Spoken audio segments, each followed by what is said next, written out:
안녕하세요. 드라이브. 드라이브. 네. 안녕하십니까. 2017년 11월 9일 목요일 드라이브 테크스타 스페셜 게스트 시작하겠습니다. 이분 말이죠. 와, 책을 냈습니다. 두께 그리고 올카라판. 네, 요즘 보기 힘든 올카라판. 책 얼마죠? 16,000원입니다. 아, 싸네요. 참 11,000원. 모바일 인터넷에서 사시면 커피 안 먹으면 돼요. 14,400원. 커피 한 두 잔 정도만 안 마시면 되는. 두 잔만 안 먹으면 아이폰 X도 살 수 있어요. 네. 지금 그 얘기하는데, 네, 일단 네. 플랫폼 전쟁의 저자 김조환 미디어 가이드를 초대했습니다. 와. 네네. 네, 그다음 오늘도 함께할 정호성 기자십니다. 안녕하세요. 네, 정호성 기자로 말씀드릴 것 같으면 2000년대 인텔 아트리어 퀴즈대 챔피언. 네, 1회 끝나고 사라졌습니다. 영원한 챔피언을 불리고 있고요. 네, 네, 김조환 매니저. 네, 플랫폼 전쟁. 이게 와 200페이지가 넘죠? 388페이지. 와 388페이지. 정말. 쪽한 388쪽이죠. 네네, 338쪽. 네, 388쪽. 예. 네. 저는 그거를 펜트랑 같은 건가? 봄인가요? 제가 보니까 매일 제가 검색해봤거든요, 저번에. 네. 근데 제가 이렇게 책을 낸다고 자랑하면서 약간 추천사를 부탁하면서 파일을 잠깐 주면서 절대 공유하면 안 된다 했을 때가 엊그제 같은데. 근데도 막 매주 주말에 직장인인데도 불구하고 매주 주말에 그냥 계속 나와서 커피숍에서 계속 글 쓰고 네 했었는데요. 커피숍 사장님께서 이력서 쓰는 줄 알고 네. 커피 서비스 많이 해주셨어요. 또 감사의 말씀을 또. 네. 근데 지금 책이 나왔네요. 네, 지금 이력서 쓰고 있습니다. 이게 지금 플랫폼 전쟁이라는 책입니다. 교보, 예스24, 알라딘. 내가 아는 건 딱 그 다음에 리디북스에 또 이북으로도 최근에 또 나왔습니다. 네, 동시다발적으로 나오고 있고요. 이 컨셉, 이 책이 어떤 책이냐면 전 세계 미디어 플랫폼 사업을 주도해온 미국, 그에 도전하는 중국의 정부와 각 기업, 그런 기업들 어떤 산업 전망, 이런 걸 전체적으로 보여주고요. 또 한류, 여기에 따른 이제 한국 기업들의 어떤 대응 방안, 이런 거를 해가지고, 와, 제가 이 책을 딱 본 다음에, 기자들의 시대가 점점 가고 있구나. 뭐, 진작에 갔다고는 알고 있지만, 이 현장 전문가가 이런 식으로 말이에요. 딥하게 다루고, 다각도로 다루니까, 기자는 신뢰를 할 수가 없어. 뺏어 쓰면 되죠, 이렇게 뺏어서. 그러니까 인용하시면 되죠. 실제로 기자나 이런 쪽에서는 이 책을 제가 미디어 종사자랑 이런 사람들 입장에서는 다 사서 봐야 되는 것 같아요. 왜냐면은 되게 많은 전 세계 진짜 말 그대로 서비스 사업자, 미디어 사업자들과 서비스를 다 적어놨어. 그러다 보니까 이런 회사가 있구나 이럴 정도였어요. 근데 진짜 요 책을 쓰게 된 어떤 배경? 용기는 네. 도항 기자님이 저를 끌고 가셔서 비밀이라고 하면 안 돼. 그냥 도항구 기자라고 해주세요. 네. 도항 기자가 메디치 미디어에다 저를 소개시켜 주시는부터 이 모든 사단이 발생을 했죠. 근데 사실 마음속으로는 매전 이렇게 단발성으로 쓰고 있던 글들이나 아니면 이렇게 기고했던 것들이 하나의 큰 축에서 얘기를 할 수 있는 기회가 되면 어떨까라는 생각을 했었어요. 근데 이게 또 좋은 기회가 되고 그다음에 출판사에도 많이 믿어주셔서 네네. 작년 6월에 계약을 했는데 네. 너무 오래 걸렸네요. 네, 그게 사실은 2월 달에 다 끝났어요. 글을 다 썼는데 이 스토리라인이라든가 마치 그냥 어떻게 보면 기고 같다. 하나하나의 기고가 밖에 안 되는 것 같다는 얘기를 좀 네. 겸허하게 받아들여서 다시 썼죠. 네. 그래서 미국 얘기가 중심이었던 게 원래 처음이었으면 네. 중국 얘기를 좀 더 힘을 줄고 그 다음에 미국과 중국에서 과연 우리는 어떤 경쟁력을 가지고 있고 어떻게 가야 될 건가 네. 라는 생각을 좀 더 써주셨으면 좋겠다 해서 그 부분을 좀 지금 주축으로 했죠. 네. 그리고 진짜 말씀한 대로 이제 실제는 메디치 미디어에서 저한테 근데 전 또 그 메디치 미디어는 또 정보라 기자가 또 소개시켜줬거든요, 사장님은. 근데 잠깐 보자고 하는데 제가 두 명의 아주 인사이트가 넘치는 젊은 피, 30대의 젊은 피, 40대는 끝났다 이 나라. 30대의 젊은 피가 실무에 등하면서 다국적인 경험을 갖춘 진짜 미래 세대라고 제가 생각했던 30대를 소개시켜드리겠다고 두 물 간 다음에 팔고 나왔죠 저는. 맥주 한잔 얻어 먹으면서. 거기 맛있습니다. 네, 그리고 한 사람은 최영욱 수석 상무관입니다. 열심히 쓰고 계시는 걸로. 또 쓰고 있나요? 네. 네. 그래가지고 오히려 그 사장님은 아니 도항구 기자한테 쓰라고 알려드리니까 그래서 저는 아는 게 없어서 쓸 수가 없습니다. 딱 하고 이제 도망 나왔습니다. 여기 있네. 김주 이사님이 오늘이 아닌 어제와 내일의 미디어 플랫폼에 대해 알고 싶으면 필독 써줘. 축하드리고 응원합니다. 미디어가의 조한 작가님. 서평 오. 최고십니다. 와, 브라보, 브라보. 대단하군요. 와. 어떻게? 감사하죠. 저는 사실 이 책이 네.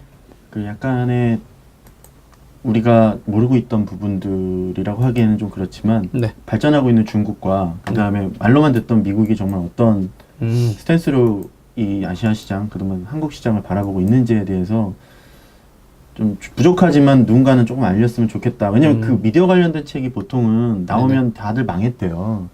그래서 약간 금기되는 책이라고 하더라고요. 재미가 없어요. 이분들한테 잠깐 제가 이제 네. 알려드리면, 왜냐면 이제 지금 팟캐스트로 나중에 듣는 분들이 있어서 네네. 이제 미디어 플랫폼 했는데, 여기서 말하는 미디어 플랫폼이라는 게 이제 대표적으로 알려드리면 뭐 넷플릭스라든가 그렇죠. 아마존의 그 프라임 비디오, 네. 그다음에 애플 TV, 그다음에 요즘 이제 페이스북도 막 나오고 있고, 네네. 뭐 트위치 같은 거 나와 있죠. 그다음에 이제 페이스북 얘기했나요 제가? 네, 페이스북. 네. 그다음에 유튜브. 이제 유튜브, 트위터에서도 이제 방송 라이브 같은 거 있고요. 네네네. 중국 같은 경우는 완다라는 회사가 있습니다. 그다음에 소우 TV, 그다음에 아이치, 텐센트 이런 게 있고, 이제 우리나라 기업들 같은 경우도 이제 보시면 뭐 푹이라든가, 네. 그다음에 옥수수, 있죠. 그다음에 아는 게 두 가지인데 스마트 TV도 스마트 TV, IPTV, 스마트 TV 이런 거. 그러니까 그러니까 이게 경계가 되게 복잡해요. 인터넷 서비스 회사도 하죠, 통신 사업자도 들어와 있죠, 방송 사업자도 들어와 있죠. 라디오 사업자도. 그러니까 유무선 네트워크 인프라를 활용을 해서 전체 컨텐츠, 뭐 음악이든 영화든 이런 드라마든 아니면 다큐 뭐 이런 식의 뭐 코미디 이런 것들을 갖고 무한 경쟁이 지금 국경도 넘나들면서 막 치열하게 하고 있습니다, 여러분. 그리고 아마 그 실시간 집에서 TV 시청하시는 분들, 아마 이 방송을 보시거나 지금 저기 이제 청취하시는 분들도 진짜 실시간 방송 집에서 TV로 보고 계신 분이 몇 분인지 모르겠어요. 많이들 안 보고 있죠. 중국 같은 경우도 네. 그 책에도 잠깐 언급이 되지만 네. 실제로 실시간 방송을 보는 세대들이 네. 광고주들이 원하는 타깃과는 굉장히 멀리 떨어져 있어요. 그러니까 왜냐면 보통은 이제 광고주들이 원하는 구매를 하는 네네. 세대들은 이제 10대 후반부터 30대 아니면 40대까지 이렇게 네네. 망라할 텐데, 특히나 또 잘 사는 동네, 네. 1선 도시라고 하죠. 1, 2선 도시. 네. 그쪽보다는 그냥 어떻게 보면 3선의 노년층들이 네네. 많이 보는 걸로 이제 점점 전략을 하고 있거든요. 그래서 그런 측면에서는 한국도 사실 마찬가지예요. 저희가 뭐 실시간 방송 중요하다만 얘기하지만 실제로 그 방송들을 VOD 서비스나 네네. 아니면 쇼클립 형태의 SMR로 보고 계시지 실제로 그거를 본방사수를 하시는 네. 분들은 많지 않잖아요. 그렇죠, 그렇죠. 그래서 본방사수 시대가 많이 가면서 중국 같은 경우는 그 미디어 퍼스트가 디지털 퍼스트, OTT 퍼스트라는 말들이 많아지면서 본방사수 하는 방송 그 전체 콘텐츠가 네. 아이치나 텐센트나 이런 소우 같은 플랫폼에 한꺼번에 공개가 돼요. 한꺼번에? 네, 그러니까 55부작이면 아. 55부작이 한꺼번에 공개가 되고 55부작이요? 방송은 그냥 계속 이렇게 합니다. 중국은 55부작이면 보통 컨텐츠 110부작도 있고요. 진짜요? 네. 근데 그 컨텐츠가 오. 그러면 뭐 1년 내내 방송을 하냐가 아니라 네네. 일주일에 한 11편 정도 소화를 해요. 방송에서. 장난 아니다. 하루에 2편씩 해요. 하루에 2편씩 하고, 그러니까 목요일까지 2편 방송하고, 네. 금토일에 한 편씩 하면 11편이 소화가 되거든요. 네. 그거를 5주로 돌리면 55부작이 돼요. 와, 대단하다. 그러면, 근데 보시면 그 55부작의 제작비가 어마어마해요. 한국은 제작비가 굉장히 싼 나라예요. 그쵸, 그쵸. 진짜요? 네. 중국은 배우들의 몸값도 굉장히 몸값이 한 번에 급히 올라가는 나라기도 하고요. 네네. 오히려 한국 배우들이 중국 톱 배우들보다 싸다고 해가지고. 네. 많이 그래서 가고 깜짝 그러니까 놀랐죠. ROI가 그러니까 예를 들면 그 가격 경쟁력이 있다. 우리나라. 네, 저희가 콘텐츠를 배우들이? 만드는 것들이 워낙 효율적으로 잘 만드셔서 네네. 경쟁력이 있어요. 그리고 작가나 감독들 분들의 역량들이 굉장히 좋다 보니까 네. 그런 부분에 있어서는 아직까지 경쟁력이 있거든요. 우리나라는 거의 배우들한테 많이 주고 실제는 거기 있는 스태프들한테 제대로 안 주잖아요. 그렇죠. 근데 중국은 사실 더 안 그런 주나? 아니죠. 더 안 주는 게 아니라 더 주기 때문에 문제가 되는 거죠. 거의 그러니까 효율적이지 않아요. 거의 또 사회주의 국가이기 때문에 그거 임금 떼먹었다 난리 나죠. 그렇죠. 뭐 그건 잘 모르겠는데 그렇다 보니까 어떻게 하다 이 얘기가 나왔는지 모르겠지만 중국 아까 말한 55부작 얘기 나왔죠. 제가 네네네. 말씀드렸어요. 죄송합니다. 네, 그랬더니 막 그걸 5주에 끝난다 이래서 내가 네. 이럴 거죠. 그렇게 해서 근데 방송을 보는 사람과 네. 그다음에 OTT, 그러니까 모바일이나 이런 PC로 보는 사람들이 완전히 극명하게 나눠져 있어요. 그래서 이게 젊은 층들은 대부분 이렇게 PC나 모바일로 콘텐츠를 소비를 하고요. 그래서 그것들에 대해서 오히려 잘 되면 바이럴이 돼서 네. 오히려 TV 시청률도 올라가는 오히려? 이런 형태. 그러니까 서로 공존할 수 있는 건데 네. 한국은 그걸 공존하지 않고 자꾸 어떤 제밥그릇 찾는 그런. 공존이 불가능하다고 보는 건가요? 아니면 아니 실제로는 근데 그렇지는 않은 게 옥수수에서 최근에 작년에 오리지널을 했던 뭐 1%였던 것이라든가 네. 아니면 뭐 두근두근 로맨스였나? 제가 이름을 잘 기억이 안 네네. 나는데 그런 방송들이 옥수수에서 선공개되고 네. 그 다음에 OTT 실시간 방송으로 했을 때 음. 효과가 더 시너지가 났었어요. 그러니까 약간 OTT 서비스에서 먼저 방송한 다음에 네. 그거를 그거를 그 주에 그러니까 예를 들면 짧게 방송한 거를 네네. 그 주 말에 모아서 이제 번에. 방송을 하면 오히려 방송을 클립처럼 몇 분 단위로 좀 그러니까 모바일 환경 소비자들이 볼 수 네. 있게 시청자라든가 이런 분들이 모바일 환경에서 볼 수 있게 클립 형태로 뭐 몇 분 단위로 했던 거를 네. 주말에 그냥 아예 모아서 해주고 그런 걸 해서 뭐 드라마엑스라든지 오시아인 같은 데서 시청률이 많이 나왔었거든요. 오히려 또 그런 채널에 네, 유통이 왜냐하면 되고. 이제 사람들이 이미 어느 정도 인지하고 컨텐츠를 보기 때문에 아, 그런 효과들을 한국에서 테스트하고 있지만 중국에서는 아예 그냥 일상화되어 있고 네네. 그러니까 그런 것들의 첫 번째는 그럼 55부작이 만약에 컨텐츠가 성공을 하면 네. 어떻게 해야 될까요? 그냥 끝나는 게 아니에요. 네. 55부작을 하면 그것과 동시에 그거 관련된 게임을 만들고요. 웹툰을 멀티로, 만들고 멀티로. 애니메이션을 만들고 오. 소설을 만들어요. 역으로 드라마. 근데 보통 이제 아니면 요즘 웹툰이 워낙 뜬 이유가 그 IP 원천이잖아요. 그리고 네. 지금 뭐 마블 시리즈만 봐도 네. 원래는 만화, 그다음에 독특한 세계관, 그 작가의 세계관 아니면 그 작품의 세계관 이런 거를 진짜 도저히 못 사니까 그 웹툰을 한다면 보통 드라마 나오고 영화 나오고 이랬었는데 그쪽은 그러니까 다양한 시도군요. 그러면 다양한 시도라기보다는 웹툰도 하나의 그런 IP 기반의 서비스를 할 수 있는 좋은 소재인데 네네. 대한민국 웹툰밖에 없는 거죠. 왜냐하면 그 어떤 재밌는 주선청지라는 드라마가 작년에 뭐 150억 뷰 이상이 나왔다. 네. 가정을 했을 때 그 150억 뷰 정도 나오면 얘네들은 150억 뷰면 거의 한 1000억 가까운 매출이에요. 드라마 하나가. 그러면 그거를 잘 드라마라고 됐으니까 이 1000억 배우들이나 이 감독을 가지고 다른 걸 만들어야겠다가 아니라 네. 바로 시즌2 제작을 들어갑니다. 일단 드라마는 시즌 2로 들어가고. 그렇죠. 그러면 그거 IP를 계속 사용하는 거예요.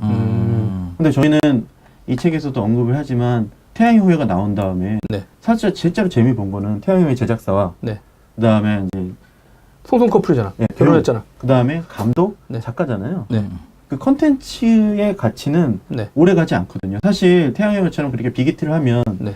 태양 후예 나왔던 세계관이나 아니면 그런 캐릭터 같은 걸 활용해서 네. 다음 작품들을 그 세계관을 계속 활용하면 마치 마블이라는 걸 우리가 못 만들 게 아니거든요. 마블이 성공하는 이유는 재미있는 컨텐츠이기도 하지만 그 독특한 세계관을 계속 활용할 수 있다는 것들이거든요. 크로스오버 되고. 우리나라는 보통 이게 결혼 내지는 해피엔딩으로 끝나니까 그 다음에 나오기가 힘들잖아. 그때 만나지 말고 끝냈어야 되는데 또 우리는 그걸 안 좋아하잖아요. 새드 엔딩 싫어하잖아. 한국 사람들은. 그러니까 예를 들면 송중기가 사막에서 안 돌아왔어 봐. 쌍욕 먹었을걸? 도깨비 같은 경우는 마무리가 몇십 년 후가 돼버리잖아요. 그죠? 그래서 다음 생이 나와버리니까 네네. 그러면 그거에 이제 그런 도깨비 같은 아니면 뭐 칼 뽑으면 죽어야 된다고 하더니 왜 죽었다 다시 살아나지? 뭐 이상하죠? 그분들도. 말이 틀려. 근데 그 도깨비2는 나올 수 없잖아요. 또 안타까운 얘기지만 네네. 난 그거는 나올 수 있다고 생각했어요. 이번에 옥타곤 같은 거. 안타까운 배우 김주혁 씨가 지금 사고하셨는데 8부작이었잖아요. 네네. 저거는 진짜 그런 걸 염두에 두고 일부러 8부작을 한 거 아닐까? 이런 생각도 해봤거든요. 근데 반응도 좋아서 2부 나올 수 있지 않을까 했는데. 저도 그렇게 생각하는 게 그 컨텐츠를 네. 실제로 이제 유통할 때 많은 돈을 내고 하는 업체들이 이제 미디어 플랫폼들이거든요. 뭐 네네네. 넷플릭스든 아마존이든 아니면 동남아의 OTT들이든 아니면 중국이 될 수도 있겠죠. 네네. 근데 그런 친구들이 돈을 내고 살 때 계속 언급하는 게 그런 거예요. 다음 시즌은 언제? 왜냐면 이 컨텐츠가 재밌어요. 그래서 1년 동안 소비가 됐어요. 그리고 평생 소비되는 게 아니거든요. 네네. 근데 만약에 다음 시즌이 나와요. 그럼 이 다음 시즌을 보려면 기억이 안 나는데? 하고 전 시즌을 또 봐야 되잖아요. 그렇죠. 그래서 그 컨텐츠가 살아있는 동안은 계속 소비될 수 있다. 그래서 뭐 예를 들면 엑스파일이라든가 네. 아니면 프리즌 브레이크 같은 게 계속 연속 시즌을 만드는 이유는 네. 그 어떤 지역에서 그 컨텐츠가 성공을 했으면 계속 돈을 벌 수 있는 방법이 되거든요. 중국에서 이제 전 24시 진짜 짜증났어. 왜 결말을 안 내주는 거야?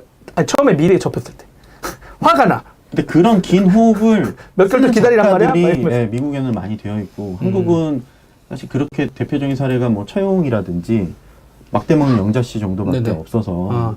근데 우리나라가 이제 그 미국이라든가 중국 같은 데는 일단 미디어 환경이, 그러니까 우리나라가 실제로는 그 방송 통폐합, 뭐 그런 얘기 하면 좀 이상합니다만, 실제 되게 민영 방송이 많았거든요. 그다음에 실제는 뭐 군부 쿠데타 일으키면서 이게 통폐합되기도 하고 하면서 실제는 우리나라 같은 경우는 그동안에 뭐 이 종편이 나오기 전까지는 거의 KBS, MBC, SBS, 뭐 EBS 정도. 그다음에 이제 나머지 서울 방송 같은 경우 SBS도 실제는 원래 서울 방송으로 나왔었는데 계속 로비를 해가지고 전국 방송으로 한 거거든요. 그 사람들이 1년인가 2년 지났을 때 한 거 보면은 원래 지역 방송을 해달라고 해서 허가해줬어요. 근데 계속 전국 방송 해달라고 한 거야. 그러다 보니까 이제 우리나라는 이제 거의 중앙이 갖고 있는 이 힘 엄청 강력하고 지방 방송의 자체로 할 수 있는 영향도 없고 다른 나라에 비해서 말이죠. 근데 중국이나 미국은 각 지역별 이런 데도 방송도 많고 인구도 많고 그러다 보니까 완전히 다른 상황 아니에요? 꼭 그렇게 볼 수밖에 없는 게 네. 캐나다가 저희 나라랑 되게 우리나라. 죄송합니다. 큰일 날 뻔했네요. 네. 우리나라랑 방송 환경이 비슷하다기보다는 인구가 되게 비슷해요.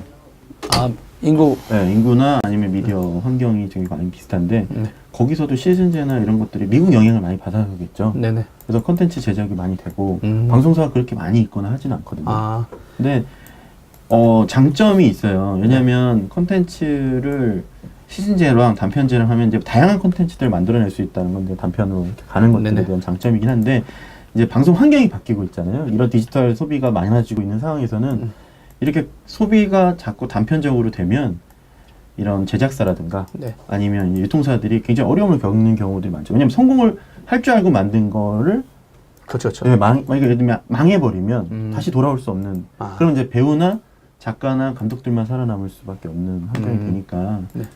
그런 면에서는 사실 이제 IP라는 얘기가 계속 나오지만 꼭 그게 웹툰만 IP가 될 수 있다라고 보진 않고요.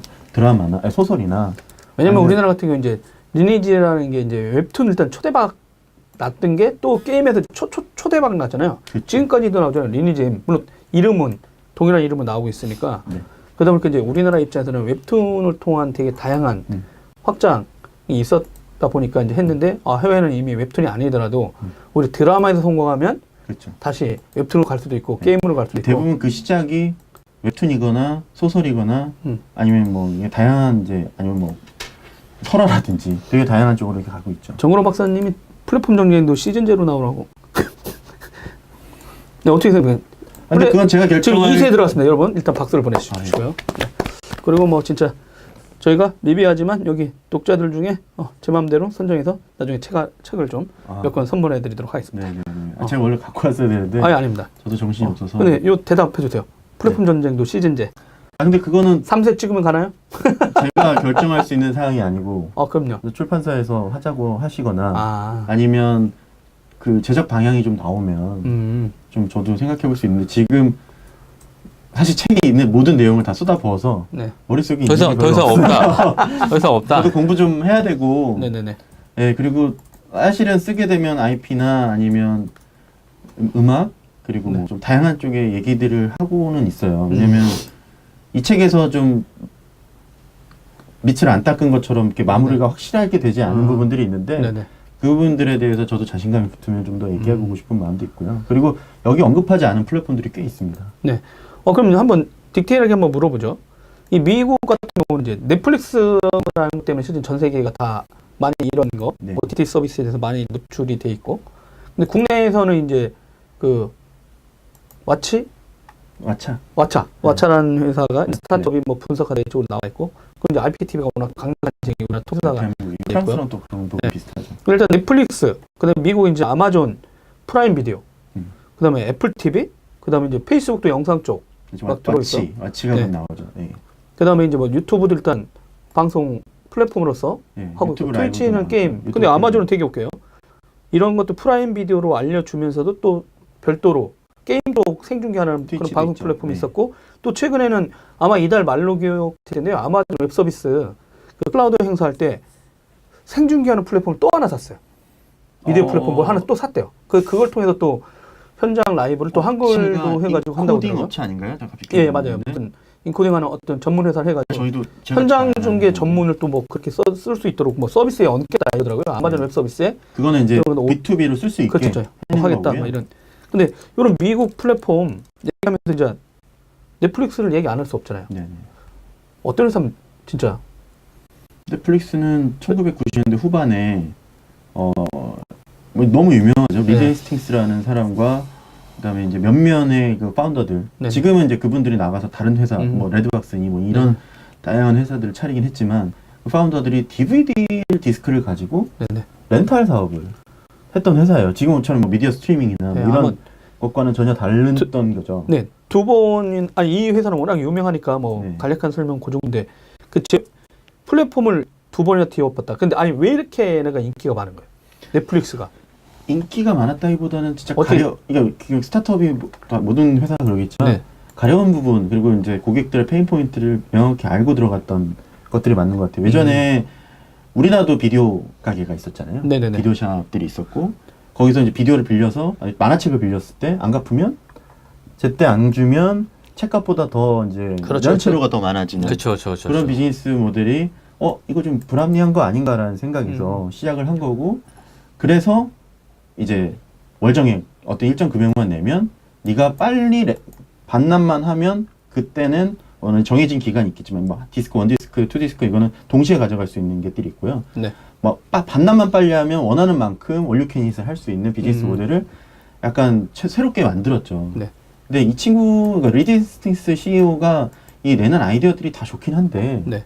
기존의 방송 사업이나 아니면 그냥 어떤 렌탈 사업을 다 무너뜨렸다는 게 문제예요. 근데 딱 다 보면 죽이고 자기만 살아남았다. 그렇죠. 왜냐면 좀 한 단계 더 빠르다고 해야 되나요? 네. 그러니까 지금 원래는 영화 산업도 그 당시에 그러니까 넷플릭스가 스트리밍을 하겠다고 했던 때도 네. 디스크 판매가 한참 잘 됐던 때였어요. 음. 근데 디스크로 이제 한번 장사를 해보겠다. 네네. 해서 뭐 블루레이도 나오고 네네. 뭐 이런 걸 해보겠다라고 영화사들이 해보겠다는 생각을 했을 때였거든요. 그죠. 제 주위에도 막 그 블루레이 팬들도 많고. 네. 네. 최모정님은 디스크를 여전히 막 딱 그거. 시장이 나오니까 그리고 이제 레드박스라는 경쟁자가 굉장히 막강했어요. 네, 넷플릭스한테는. 왜냐면 어떤 렌탈이 굉장히 쉬웠거든요. 1분만 내면 네.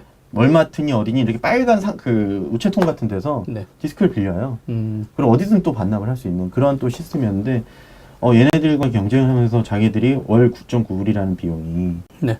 7.9불, 뭐 9.9불이라는 비용이 비싸게 느껴진 고객들이 발생하니까 이걸 갖고 비디오로 이제 전환을 했을 때 네.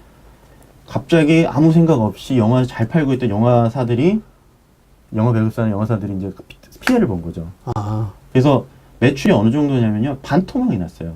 딱 우리 영화사들은 비디오 판매를 통해 가지고 또 소비자들한테 가서 2차 판매 시장이 있었는데 2차 판매. 네, 2차 그러고 나서 판매 그 사람들 매출이 되니까 거기서 얼마를 떼어가지고 또 다시 작가라든가 뭐 이런 사람들한테 그렇죠. 나눠줬는데 그 시장 자체가 10년 만에 스트리밍하면서 딱 그냥 반토막이 났어요.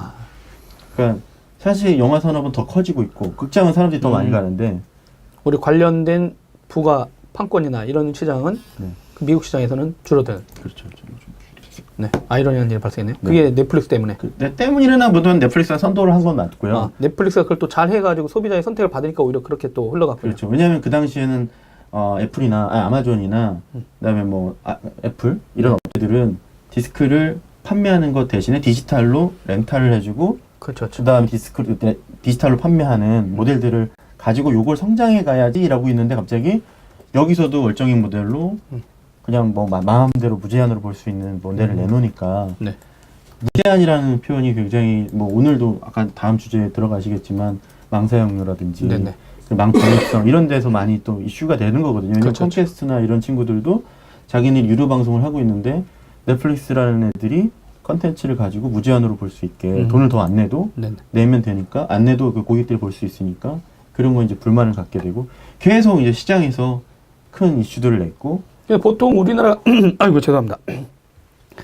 우리나라 같은 경우는 재생 좀 문제 발생합니다. 재생좀 문제 발생이 뭐죠? 죄송합니다. 근데 우리나라 같은 경우 이런 작은 회사들이 이런 거대한 사업자들하고 싸움에서 이긴다는 게 거의 불가능하잖아요. 네. 한국은. 근데 미국에서는 어떻게 이런 게 가능이 돼요? 근데 그게 사실 디즈니가 지금 당장 2019년부터 자기네들 동영상 서비스를 하겠다라고 발표했잖아요. 어려운 거예요. 아직 안 했나요, 디즈니가? 2019년부터 합니다. 그 넷플릭스와 같은 비슷한 모델을 하겠다고 했는데 넷플릭스가 성공할 수 있었던 이유 중에 가장 큰 거는 기존의 고객들을 구독가, 예를 들면 렌탈하는 고객들 2천만 명을 모으고 나서 네네. 이 서비스를 피버팅을 한 거예요. 아, 기존에 맨땅에서 시작한 게 아니라 네. 계속해서 자기네 충성 고객들을 어느 정도 모아놓고 그 그렇죠. 고객들 대상으로 저희가 이런 비즈니스로 그동안 렌탈해 줬는데 스팀으로 갑니다. 혹시 또 계속해서 좀 이용해 무료로 주세요. 다 쓸 수 있게 했어요. 처음에. 그 기존 아. 고객들은. 그러니까 써봐야지 하고 그래요? 아, 처음에 바뀌었을 때 새로운 사람을 전환할 때 그렇죠. 다시 내가 해볼 수 있게 체험할 수 있게 했겠네요. 그렇죠. 무료로 그 기존 고객들은 다 쓸 수 있는 모델로 만들어줬고요. 그러다 보니까 2천만 명을 가지고 시작을 한 거잖아요. 네네. 그러니까 이제 ROI가 나오는데, 물론 지금도 ROI가 제일 안 나오는, 그러니까 좀 투자 대비 손익은 굉장히 적지만, 그냥 우리도 넷플릭스 모델 따라가야지 하는 업체들은 네. 가입자가 없는 상태에서 아, 들어가니까 돈은 있는데 가입자가 아직 없어. 그렇죠. 그러니까 예를 들면 컨텐츠를 하나씩 판매를 하는 경우는 컨텐츠 하나당 수익이 나오는데 네네. 이런 넷플릭스와 같은 모델은 컨텐츠에 대한 판권을 미리 다 사놔야 돼요.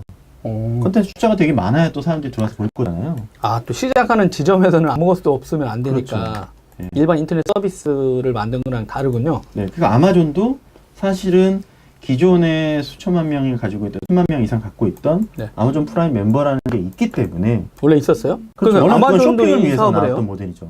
아, 그러니까 이게 저는 그래서 무에서 유를 창조해서 성공을 하기 위해서는 굉장히 많은 시간과 노력이 필요한데 아마존과 넷플릭스는 사실은 좀 현명하게 꽤 오랜 시간이 걸렸는데 이제 독자라든가 우리나 이제 사업 계획하시는 분들 입장에서 보면 야, 저 사업 우리 대응 안 하냐 하는데 저 사람은 이미 꽤 많은 오랫동안 10년이 됐든 아니면 5년, 6년 동안 10년 정도. 네. 네, 그걸 한 다음에 이걸 갖고 새로운 고객들과 함께 새로운 서비스를 꾸준히 만들어 나가고 있는데 우리나라는 막 야, 신사업 저거 뜨는데 투입 이러면은 그 돈을 많이 쓰고 그다음에 성과 많은 내기 시간을 힘들고. 기다려야 되죠. 아, 기다려야 되는데 또 우리나라 또 네. 전문 경영이라 그거 기다릴 수 없어요.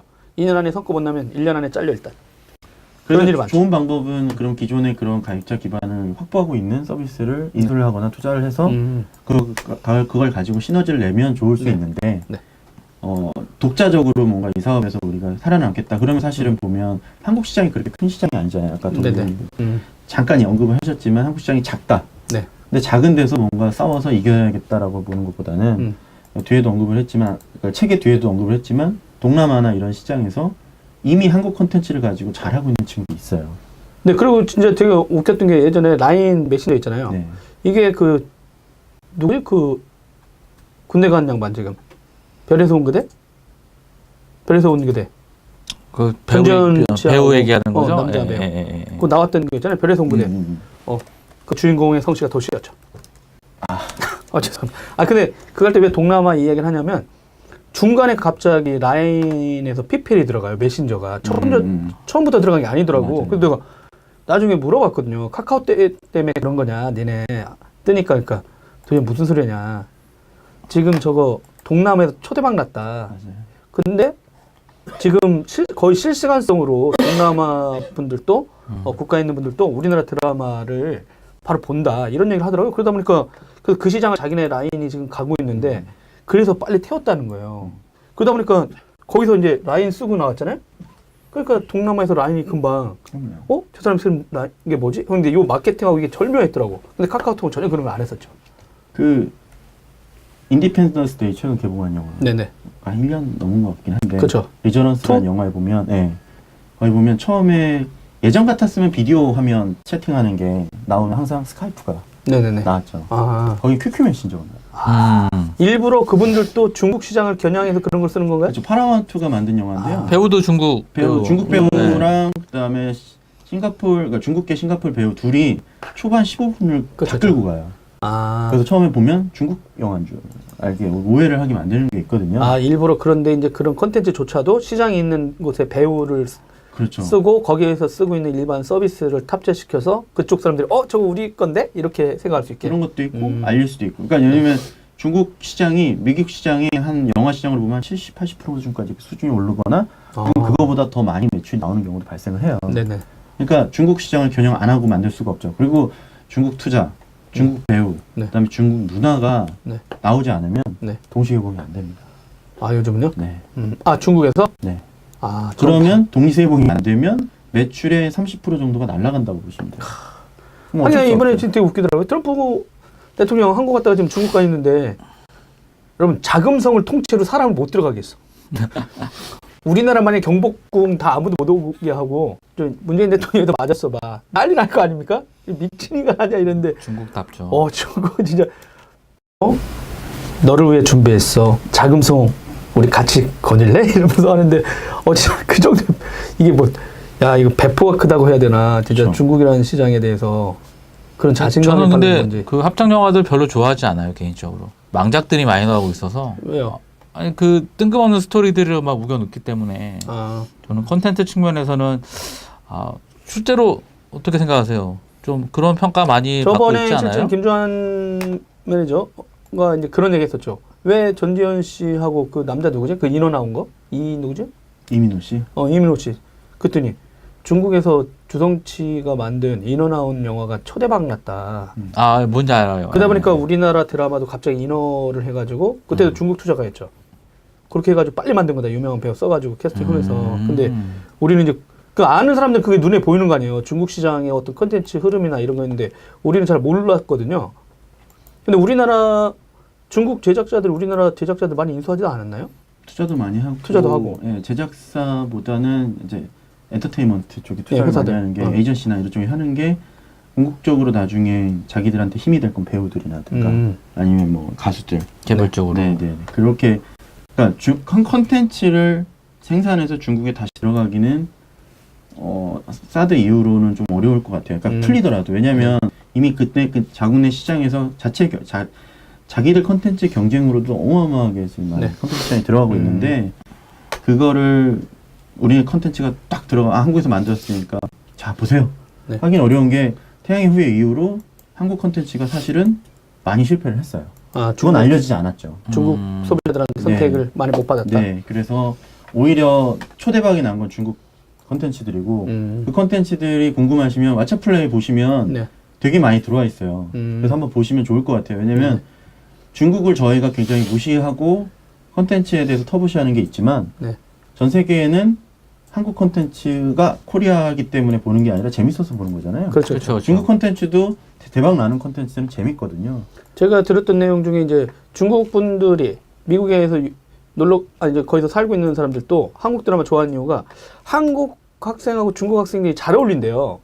그 친구네 집에 놀러 갔다가 한국 드라마에 빠지기도 하고 한국 학생도 중국 친구네 집에 놀러 갔다가 드라마 좋아하고 이래서 이제 그런 교류도 활발하다. 근데 오히려 일본 친구하고는 안 친하다. 둘이 이런 웃지 못할 얘기도 있었는데 궁금한 게 그러면 지금 넷플릭스는 1등이에요. 글로벌하이든 미국에서. 그렇죠. 근데 미국에서 그러면 말씀하신 대로 아마존 프라임 이런 그다음에 또 되게 생각보다 영향력을 못 발휘한다라고 한국은 알고 있는 애플 TV라든가 아닌가요? 애플 뮤직. 애플 TV가 미국에서 한 잡스가 저희 죽기 전에도 계속 자기가 뭔가 TV 쪽에 뭔가를 하고 싶어 했다는 얘기가 계속 나왔었잖아요. 궁극적으로. 근데 끝내 애플 TV는 먼저 시작하긴 했는데 이 정도의 파괴력은 못 냈잖아요.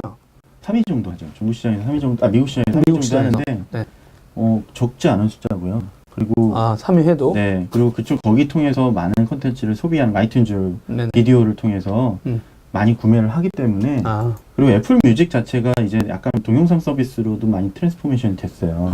오히려 애플 TV가 있었는데 애플 뮤직이 별도 서비스하면서 거기에 또 이제 영상 뮤직비디오들을 먼저 들어가면서 뮤직이 있었는데 그러면서 또 영상을 자연스럽게 지금 이미 애플 뮤직만 해도 유료 가입자가 3천만이 넘었으니까 그러니까 그렇게 야금야금 커지는 것들이 이제 어떤 플랫폼들을 갖고 있으니까 애플은 근데 사실 하긴 우리가 애플하고 삼성전자 걱정할 필요는 없죠. 한때도 상관없어요. 왜냐하면 뭐 넷플릭스든 스포티파이든 이런 미디어 플랫폼들이 자기네 매출에 그 애플 플랫폼에서 가입한 매출 나면 30%에서 먹잖아 또. 30에서 그리고 1년 후에 15%씩 내야 되기 때문에 그러니까 예를 들면 법인세라는 거는 적자가 나면 돈을 안 내거든요. 근데 적자가 나든 안 나든 상관없이 너 매출 발생했으니까 운영비로 15% 내 이렇게 가져가니까. 그럼 미국 얘기 중에 가장 궁금한 게 하나 있어요. 제 개인적으로 이 유튜브를 통한 구글의 전략. 거의 지금 우리나라 막 젊은 친구들이라든가 뭐 네트워크, 무선 특히 트래픽에선 뭐 유튜브, 페이스북이 엄청난데 유튜브 하면 지금 저희들 방송 플랫폼도 사용도 하고 있습니다만 가장 강력했는데 뭐 레드라든가 뭘 내놨는데 왜 가장 강력한 영상 플랫폼을 하고 있는데 이 시장에서는 그렇게 딥하게들 잘 안 다뤄지는 건지 아니면 이게 유료 시장에서 왜 무슨 뒷심을 지금 발휘하고 있는 건지 그거 좀 궁금해요. 사실 매출만 보면 네. 아마 넷플릭스보다 많을 거예요. 아, 근데 광고잖아요. 동영상 광고고. 죄송합니다. 이 회사의 매출은 컨텐츠 비즈니스라고 보다는 네네네. 동영상 좀 꺼야겠네요. 네. 자꾸 와서 죄송합니다. 네, 아이폰 X도 있어요, 여러분. 안 꺼지네요. 네, 여튼 네네. 그래서 그 유료 비즈니스 모델을 내놨죠. 근데 고객들이 네, 필요로 하냐? 네, 필요로 하지 않는 거예요. 그러니까 자기가 월 10불 정도 내고 네. 봐야 될 서비스냐라고 봤을 때 그냥 광고 스킵하는 거 이미 적응했고 이미 무료에 그리고 스케줄도 유튜브, 익혀져 있고 유튜브 레드라는 컨텐츠들을 많이 만들고 있지만 음. 그게 기존의 뭐 영화나 드라마, 채널, 방송에서 하는 그러니까 뭐 그 현지에서 하는 방송보다 재밌냐? 네. 한국에서도 유튜브 레드 오리지널이었던 빅뱅 관련된 네네. 처음에 런칭하면서 그거 있었죠. 하나 있었거든요. 네. 근데 그거 자체가 내가 돈을 내고 그걸 봐야 할 만큼의 어떤 큰 디맨드가 있냐라고 했을 때 네네. 아닌 거죠. 아, 그리고 그래서 아예 구글 뮤직을 유튜브 레드로 통합을 시키고 그래서 음악 쪽에서 니즈가 있는 사람들을 유튜브 레드로 자꾸 편입시키려고 하는 움직임들이 있고요. 네네. 그리고 생각보다 사람들이 제일 좋아하는 기능들이 유튜브 뮤직이랑 그다음에 이제 오프라인으로 볼 수 있는 거, 그다음 뭐 광고도 그렇고 이런 네. 쪽이 있고 그냥 컨텐츠 쪽은 여전히 그렇게 큰 매력을 못 느낀다고 하더라고요. 그래서 많은 투자는 계속 하고 있어요. 하지만 이미 광고 모델로 확고하게 자리를 잡아 있는 상태라 이거를 넷플릭스나 이런 애들만큼 더 잘할 수 있느냐? 이미 잘하고 있는데요. 네. 저는 이제 이 책을 읽으면서 이제 가장 놀랐던 게 실제 저도 이제 뭐 항상 반성도 많이 하고 있습니다만 진짜 바로 옆에 미국 가는데 한 13시간 걸리는데 여기 중국 가는데 한 2시간도 안 걸리는데 그리고 항상 중국에 대해서는 전혀 모르고 별 관심도 진짜 없기도 하고요. 네. 그리고 중국어를 못 읽으니까 어떤 때는 물론 구글 번역기나 이게 번역기가 잘 돼 있다고 하지만 알리클라우드 쪽에 바이두나 근데 중국에 관련된 서비스가 되게 많더라고요. 네. 진짜 중국도 지금 뭔가 판이 재편된 건가요? 지금 아직도 재편되는 중? 절대 강자 이제 3인이 있고요. 그다음 신흥 강자 1명 정도 있는데 절대 강자가 완다? 완다는 사실은 여기 책에 좀 언급했을 때 좀 의아해하신 분도 계실 거예요. 완다는 공식적으로는 뭔가 서비스를 하진 않아요. 근데 이 친구들은 영화를 제작하고 네. 유통하는 어떤 그런 어떤 수직 그 미디어 콘텐츠의 이것도 하나의 플랫폼처럼 극장까지 가지고 있잖아요. 이 회사가 또 미국 그리고 최근에 이 회장 잡혀 들어가지 않았나요? 잡혀 들어간 게 아니라 이제 출국 금지를 아. 된 거고. 왜냐하면 돈을 자꾸 투자를 너무 많이 하는데 해외 투자? 해외 투자에 실제로 이게 그만큼의 100% 투자가 되는 건지. 이 그룹이 미국의 그 극장 체인을 인수했죠. 네네네. 1등 됐죠, 그래서. 지금 원래 AMC 그 시네마라는 극장이 있고요. 그다음에 카마이크라고 한 4등 중 원래 AMC도 1등은 아니에요. 근데 2등, 그다음 카마이크가 4등 합치니까 1등이 되는. 여튼 미국의 극장 체인을 인수한 중국의 큰 손. 네. 그럼 당연히 중국 극장 체인을 갖고 있겠네. 1등이겠네. 당연하죠. 그리고 저희가 잘 알고 있는 레전더리라는 네네. 뭐 마션이라든지 인터스텔라, 네네. 그다음에 뭐 배트맨 트릴로지 이런 거 네네. 다 찍었던 곳이 원래 그 레전더리인데 네. 이 회사 인수했나요? 영화사를 작년에 인수했죠. 재작년에 인수했죠. 재작년에 인수하면서 쇼핑이죠. 근데 인수하면서 만든 영화가 다들 아시는 그레이트 월. 그 뭐라고 하죠? 그레이트 월이 방화벽? 아니요. 저기 장성. 만리장성? 네, 장성이라는 영화를 아. 그 맷 데이먼을 써가지고 만들었죠. 네네. 처절하게 미국에서는 망했는데 네. 중국에서는 대박? 제작비를 뽑았어요. 아. 그래서 그리고 나왔던 게 이제 콩 스컬 아일랜드라는 네네. 이제 고질라 유니버스라고 해서 그런 걸 만들기도 했고 몬스터 유니버스라고. 이쪽은 뭐 미국 안 돼도 우리 중국 내도 시장이 있다 이런 자신감이 있군요. 그렇죠. 근데 그럼에도 불구하고 중국은 아시겠지만 뭐 티켓값도 그렇고요. 티켓을 사기치는 경우도 많아요. 그러니까 실제로 이제 매출이 나와도 그만큼의 돈을 배급사들이 못 가져가는 경우도 정산 시스템이 발생하거든요. 투명하게 잘 안 돼. 그래서 미국은 그런 게 잘 돼 있다 그렇죠. 보니까 사실 미국에서 흥행하는 게 되게 중요하고요. 그리고 한국 시장도 우리나라는 뭐 노래방에서 해도 정산 다 되는 나라잖아요, 이제 우리나라. 한국 시장도 지금 전 세계로 따지면 4위 시장이라. 저 헐리우드 배들이 한국에 오는 게 생각보다 우리나라 극장 영화 시장이 엄청 그럼요. 크다고 얘기하더라고요. 네, 한국도 크고 음. 한국 미디어 시장이 굉장히 큰 나라예요. 음악도 유료 서비스 멜론이나 이런 거 많이 들으시죠. 네네. 실제로 나 돈 내고 서비스 듣는 거 없는데 하는데 다 음악 서비스 웬만하면 다 돈 내고 들으시거든요. 네, 그러다 보니까 저기 네이버하고 카카오가 저기 스피커 번들로 그렇죠. 그 45,000원, 뭐 5만 원 아니면 이렇게 해가지고 막 팔아요. 네. 대단한 분들이. 중국 얘기를 하다가 빠져나온 것 네. 같아요. 그래서 제가 말씀드리면 아이치랑 텐센트가 한 월 2억 6천만 명을 사용을 해요. 그러니까 가입자가 아니라 각각 월 2억 6천만 명씩 사용을 해요. 그러니까 아이치라는 회사. 아이치가 바이두 거고요. 바이두. 텐센트 비디오는 텐센트 거죠. 5억 명 정도 가입자가 있고 네. 월 사용자가 2억 6천만 정도 돼요. 모바일에서만. 네. 말이 안 되는 금액이죠. 숫자죠. 네. 2억 6천만 명이 광고로도 얼마를 보겠어요. 그러니까 콘텐츠 대박 나는 건 뭐 300억 뷰가 나와요. 300억 뷰인데 중국은 광고가 15초짜리 광고가 스킵이 안 되고 4편이 연속 나와요.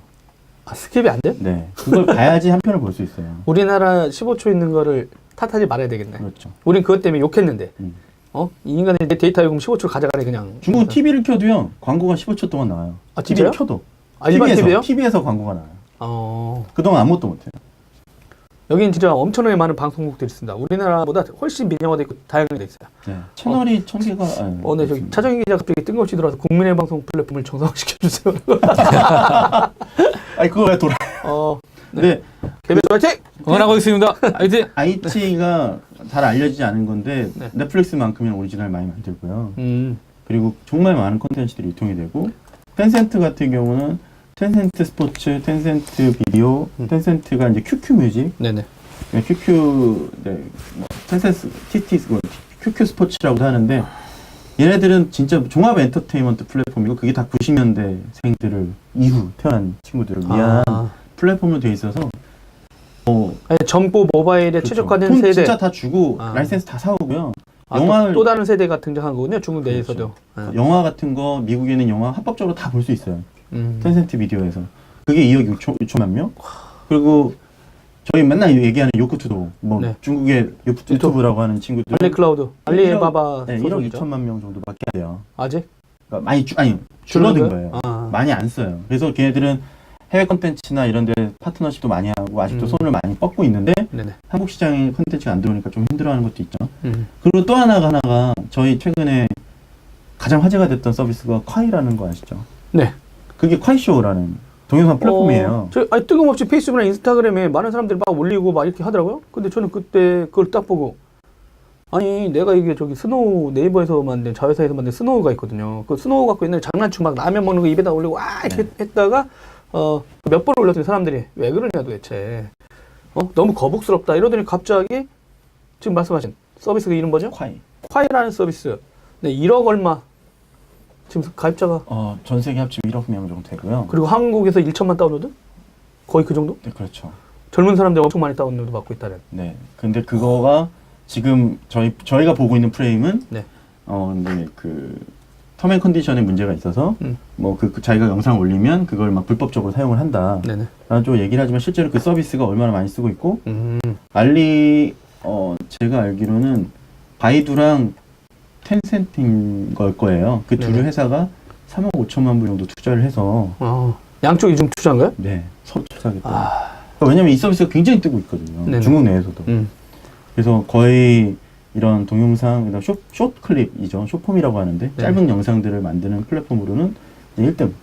그리고 제가 이제 그 얘기했을 때 들었던 내용 중엔 여러분들 중국 서비스 인터넷 서비스나 모바일 서비스 잘 쓰시는 거 있으세요? 이름은 들어봤지만. 근데 이 서비스는 진짜 처음으로 한국의 많은 그 네티즌이라든가 모바일 사용자들이 엄청나게 다운받아서 쓰고 있는 첫 서비스 아닐까 대표적으로. 그렇죠.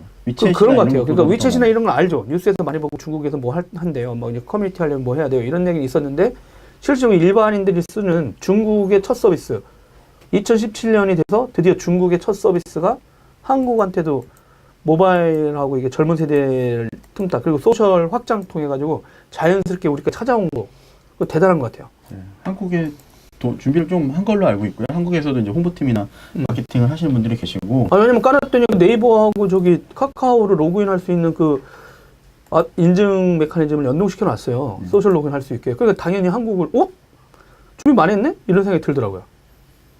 그렇죠. 그런 서비스가 미국에서 또 하나 있어요. 뮤지컬리라고. 네. 그게 어떻게 보면 콰이랑 좀 비슷해요. 창업자가 한국 사람이 아니라 중국 사람이에요. 중국 사람인데 미국 사람들은 그게 중국 서비스인지도 모르고 열심히 쓰고 있어요. 지금요? 그게 제2의 스냅이라 불리고 있습니다. 뮤지컬리는 기본적으로 자기가 노래를 부를 수도 있고요. 네. 그리고 이제 음악이 나오는 걸 약간 립싱크라고 하죠. 네네. 립싱크하는 플랫폼이에요. 이거 따라하면서 내가? 네. 그래서 뭐 거기에서 내부적으로 팔로워가 400만 명인 친구를 제가 비드콘에서 만난 적이 있었거든요, 올해. 네. 근데 되게 젊은 친구인데 이 친구가 뭐 니켈리디온이나 이런 방송에서 많이 나오는 친구인데 유튜브에서는 팔로워가 서브스크라이버가 20만 명밖에 안 되지만 뮤지컬리에서는 자기가 400만 명이 자기를 좋아한다. 그리고 보여주더라고요. 그래서 그거 보고 깜짝 놀랐는데 그 홍보팀들이 와서 저희랑 이제 미팅을 하면서 느낀 거는 얘들이 중국 사람이더라고요.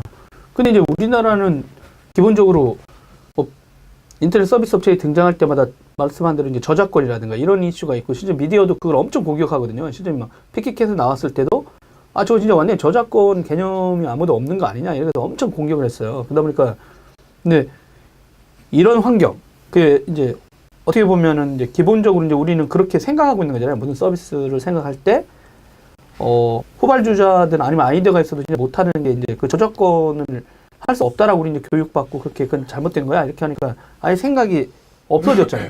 근데 2000년대나 PC통신할 때는 그냥 막 했거든요. 진짜 거짓말 안 하고 용산에서 맨날 프로그램도 맨날 복제하고 했던 게 그러니까 뭐 손가락질은 받았지만 없는데 어떻게 이러면서 했는데 약간 사회적인 문화가 있었는데 그런 게 한 20년 흐르니까 우리는 그렇게 안 되잖아요. 그러다 보니까 젊은 기획자들은 그렇게 하실 수 있겠어요? 김 매니저 같으면? 방송국에서 많이 썼어. 아이디어 내가지고. 근데 저작권에 위반이야. 그럼 융합복귀 당하고 그 다음날 끝나는 거 아니야. 시작도 못하고. 근데 이런 건 어떻게 생각해요? 저희가 좀 오해하고 있는 것 같은 게 네. 정말 불법일까? 그거 생각을 해봐야 될 것 같아요. 왜냐하면 저작권은 얼마든지 보면 최신 컨텐츠나 이런 것들을 하나도 건드리지 않았어요. 예를 들면 그 콰이 같은 경우도 네네. 옛날 거? 네, 그리고 그 저작권이 가격이나 가치가 그렇게 높지 않은 것들을 해서 재밌는 부분만 뽑아가지고 하는 것들이 굉장히 큰 돈으로 계약을 했을까? 우리 아이디어가 있었으면 2,000분들을 하든 그렇죠. 김영철 아저씨 4달러 뭐 이거 그렇죠. 이런 거 계속 회자 되니까 오히려 수천만 원 수억짜리 컨텐츠가 아닐 거란 말이죠. 그래서 그런 것들을 해서 재미나게 만들고 그런 것들을 전략적으로 이런 것들은 좋겠다라고 얘기할 수 있으면 근데 아시잖아요. 우리나라 그거 하면 방송국이 그냥 순순히 오케이 할 분들이 아니잖아. 그런 걸로 하겠다고 뭔가 대박 컨텐츠라고 홍보하진 않았겠죠. 계약을 할 때. 뭐 이렇게 전략적으로. 대놓고 여기서 할 수는 없지만 미국 가서도 뭔가 그리고 엉뚱한 일들을 중국이랑 하고 있다는 소리 방송사들이 넘어가네. 광고 관계가 워낙 좋다 보니까 네네. 중국에 있는 플랫폼들과는 우호적일 수밖에 없고요. 네네. 그래서 아마 잘 되지 않았을까 생각하는데 저는 그렇게 생각을 해요. 한국의 미디어 플랫폼이 안 나오는 이유는 네네. 사실은 대기업들의 비즈니스라고 생각하고 하는 그분들이 어떻게 보면 투자나 이런 것보다는 네네. 내재화를 통해서 서비스를 하려고 해서 직접적으로 그렇죠. 잘하는 분들한테 자기네가 컨텐츠를 공급해서 윈윈하는 모델보다는 저거 우리 할 수 있어. 그거 뭐 새로운 서비스에서 누가 가입자를 많이 만들어 놓으면 뭐야 우리 컨텐츠 갖다가 왜 제가 돈 버는 거야? 그럼 안 해도 보통 그렇게 시키거든요. 야 우리 컨텐츠 갖고서 이렇게 라이센스 하는데 왜 쟤네는 그런데 니는 뭐 하는 거야? 이러다 보니까 오히려 그렇게 컸던 회사를 인수하거나 아니면 그 사람들을 이렇게 클 수 있는 게 아니라 이제 죽여버리는 거죠. 라이센스를 올려버려야든가 이렇게 하면서 이제 그럼 둘 다 공멸하는 거죠. 한국은 어떻게 보면 그런 게 이제 익숙하지 않은 것 같아요. 우리나라 상생 모델 자체를 경험한 적이 없으니까 파트너십 그런 어떤 말 그대로 협력하는 것들을 오히려 이제 젊은 세대들부터 좀 더 많이 왜냐면 저희 때 저도 포함이에요. 저도 그런 거에 아직도 인색하고 그리고 내가 더 많이 챙겨야겠다라는 생각을 할 것 같아요. 근데 중국을 보면 아까도 말씀드린 텐센트랑 콰이가 뭔가를 하고 하는 것들이 사실 한국 기업에서 상상할 수 없는 일들이거든요. 같은 미디어 회사인데 미디어 회사에 투자를 한다. 근데 물론 CJ 같은 경우도 뭐 스튜디오 드래곤이나 이런 것들 인수를 하고 거기서 뭐 생성시켜서 하는 모델들이 있어요. 근데 그게 아주 대표적인 케이스일 수밖에 없는 게 다른 데는 그런 일이 발생하지 않잖아요. 근데 네이버가 MCN 업체들한테 아무도 투자 잘 안 하잖아요. 그렇죠. 지금은 안 오히려 그렇죠. 뭐 자기네 걸 제작하는 회사 하나를 만들어 놨잖아요. 네. P로 시작한 회사. 그거는 공식적으로 보면 그렇진 않나요? 스노우 산하이긴 음. 한데 저는 얘기한 적이 없습니다. 아무튼 그런 것들 보았을 때 제 책에서 하고 싶었던 얘기는 돌이킬 수 없는 흐름인 건 분명해요. 미국이든 네네. 중국이든 우리 한국에 와서 어떤 시장을 흔들리는 건 돌이킬 수 없는 거라면 어떻게 하면 우리가 실리를 챙길 것인가 그리고 어떻게 협력할 것인가에 대한 얘기들을 하고 싶었고 그리고 그거에 대해서 꼭 제가 말한 게 정답이 아니더라도 네네. 비슷한 생각을 하시는 분들이 좀 더 다른 방면으로 좀 좋은 인사이트를 얻으셨으면 좋겠다라고 생각을 전 했어요. 궁금했던 거 하나가 이제 일본 얘기가 이 책에는 없잖아요. 네. 근데 일본은 만화라든가 네. 좀 만화의 천국, 그 다음에 뭐 음악도 실지는 근데 이 컨텐츠 그리고 컨텐츠에 돈을 내야 된다는 거는 진짜 일본이 완전 강력한 걸 갖고 있는 나라잖아요. 아직도 CD 판매가 전 세계 네. 1위죠. 근데 이 회사는 왜 그런 아시아에서 가장 강력한 어떤 컨텐츠 환경을 갖고 있었는데 글로벌로 나가는 건 안 됐을까? 궁금했어요.